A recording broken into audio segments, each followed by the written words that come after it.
OMG, says Elaine. Your caller is describing my grandchildren. It's me. You are amazing. Thank you so much. That was so helpful. So insightful. Now let's watch this amazing LBC caller. Megan, absolute blow. James O'Brien's Mind Away. We're on Monday the 17th of March 2025, where James, he was talking about a story about, why so many young people giving up work. What Megan had to say stopped me in my tracks, and I just had to listen as well. Hello there. Hello, so I'm 23. I've got a younger brother who's 20 and a younger sister who's 18. Right. So, and we're all in different working situations, so I've got quite a good grasp on it. I'm currently in full-time work as a community carer. Okay. My younger sister, who's 18, she had a job it was in a massage parlour. She was working for a while, but then she never heard back.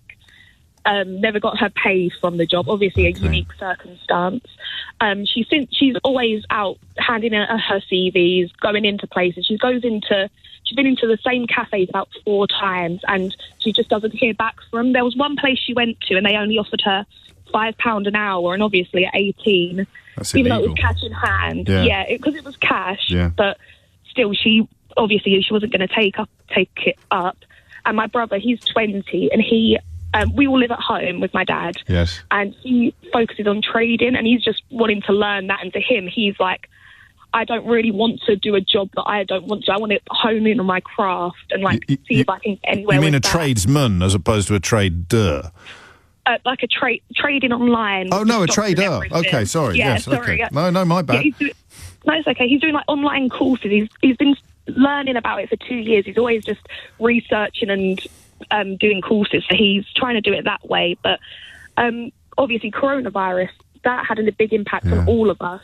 We lost my mother on the February 2021, so right after lockdown was finishing. I'm so for sorry. us, that's all right. But it never really felt like the world went back to normal. Yeah. But I know people who didn't experience the loss feel the same way, because at such an important age to be taken out of everything and just... I think this is underestimated, don't you? I think that you know it because you lived it, and all your friends and peers lived it, and even perhaps your parents or your dad. Your dad would probably have... He'd have known it wasn't right, it wasn't fair, it wasn't like what we went through when we were your age, but unless you've walked in those shoes, you don't know what it feels like. You don't know what it did to you. It's true, and it's in a way because obviously we took the break from society. We got to see what being humans before it all was like, where we just basically just lived and focused on important things. So getting thrown back into being told you have to do all these things when they didn't matter for a while, it's hard to readjust. And also, a lot of people in that time, you found what you actually cared about and what you are passionate about. So then having to put what you're passionate about in a little box just so you can be a part of the system, make money and pay taxes, it's not very appealing, obviously. Well, it never was, except that it was a path to security. It was a path in some ways to satisfaction. It was a path to property ownership. It was a path to feeling like a fully... they talk about stakeholders in society, whereas I think for your generation... You don't see that as being the natural reward for working is very hard to see at your age. Yeah. Can I say as well? Say what you want, Megan. In school, we got told all about climate change and how the world's going downhill. So we've always had a bit of a pessimistic view, and things such as Brexit, majority of us were too young to actually have a say in it, but it's going to completely affect our lives. Of course. Along with, I think, with social media, that plays a part in mental health as well as we see more about what's going on in the world, which affects you as well. And you see that the opportunities a lot of the time do get given to people who are already in fortunate positions. You're telling me. For example, I work, so I have to work full time just to, even though I live at home, just so I can afford things. I went to university to study jewellery manufacture and design, but I'm working in care because I cannot find a jewellery job unless you've got 3 years experience as well as studying, and it's also opening the door to get into the career you want to do. It seems quite impossible as well.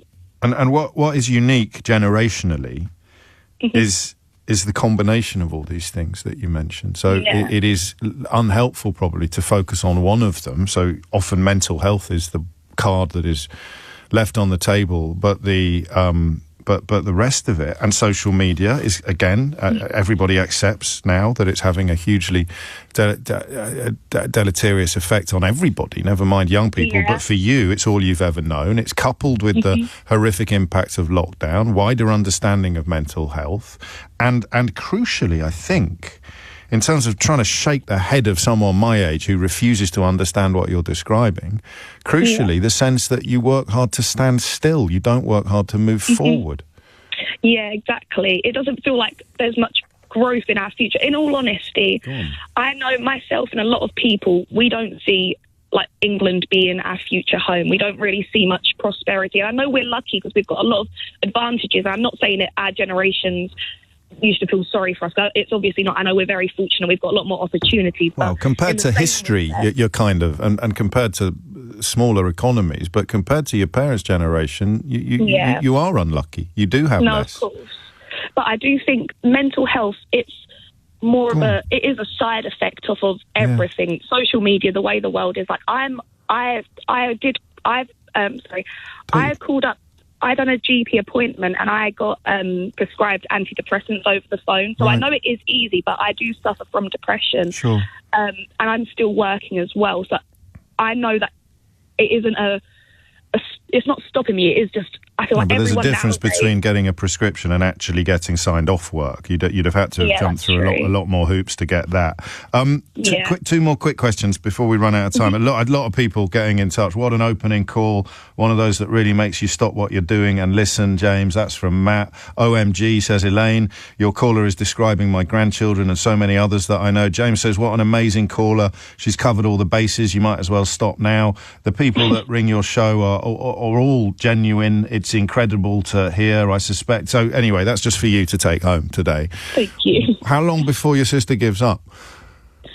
Well, see, the thing is, she really wants to create her own clothing and fashion and stuff. She's really got into that. She's got her own sewing machine. So she wants to do that on the side.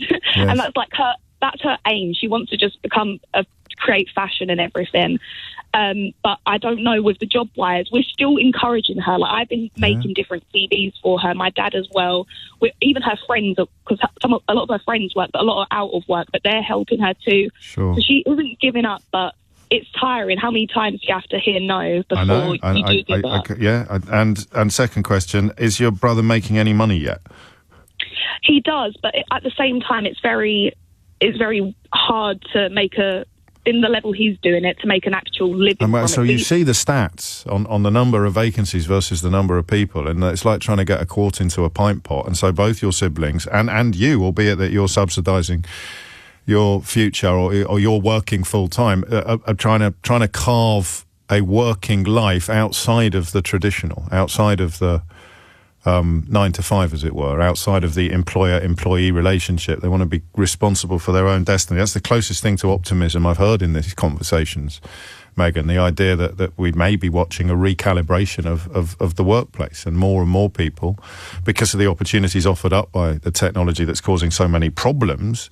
The silver lining might be that it does afford more and more young people the opportunity to make their own way, to carve out their own work. I don't know. I hope so. But my goodness me, you are amazing. Thank you so much. That was so helpful. So insightful. Now, I love them sorts of calls, if I'm honest, especially when they absolutely relate to others as well, like you heard. And when there were other callers who said that after hearing Megan, she inspired them to call in as well. And also the reason why I do love them sorts of calls is because teach this old fart, something I'd never really thought of before. Like when she talked about the situation about climate change and what happened with COVID, especially talking about discovering passions. Like during COVID, I restarted doing this channel just to learn how to do YouTube again, upload, edit, and feel more comfortable talking to this mic here. And to be honest, I didn't expect to take it any further than after COVID, but after seeing guys like you subscribe, and to be honest, I started to enjoy what I was doing and look at where we are now, I suppose, and I'm so proud of where we are, and we're still growing as well. And I've got to say, I'm totally grateful to you guys for that, for all you've done for me. So I totally understand where Megan comes from on that department. But what do you guys think? Did Megan speak for you? Let me know down below. And Ash just leaves me to say I shall bid you farewell and take care, my friends.